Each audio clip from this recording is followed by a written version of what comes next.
I'm not a terrorist. Read the signs and the minds of the people criticized for revering the Quran.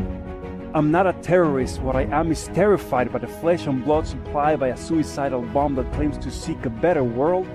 I'm not a terrorist, nor is my mom or my son or the people in my mosque. They're not. Believe me, we are not. We're good at heart, and of that I have no doubt, but the bodies keep piling up and I cannot set aside the monumental cry for an answer to the painful question, why?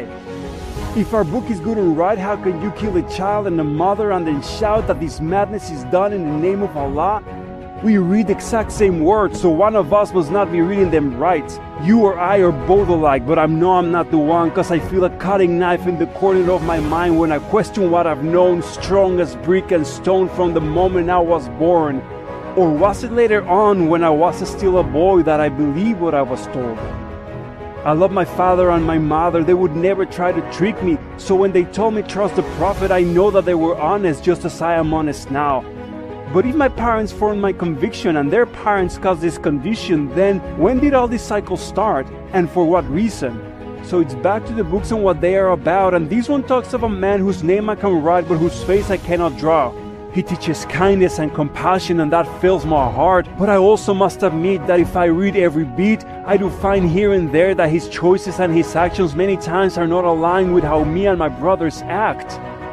He had a 9-year-old wife when he was 55, killed all men in a town, whether soldier or not, took their children for labor and their women to bed, used fire on a man to make him confess where he kept his gold.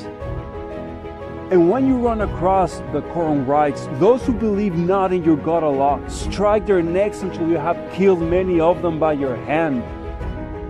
And I want with all my heart to find a context in which that which seems barbaric is true and kind. But the truth falls heavy on my bones, heavier than my bricks and stones, and it breaks me in half to realize that maybe you're the one who read it right. Maybe you're the one true to Islam and to the Quran, and maybe it's time for me to walk away for good and say goodbye, because if all it takes to be a Muslim is agree with scattered parts, then the whole world is already Muslim and there's no reason left to fight. I want to cry through my skin and eyes and hearts, and don't you try to understand if you haven't seen your heroes fall. Don't pretend to know my troubles if you do not take the time to see that my fate is my home and my family, and without them everything falls apart. But I don't want my son or the son of any man to follow through or read the book he took directly from my hand. And I know it's hard to understand, but I finally realized that good comes from within, with or without Islam.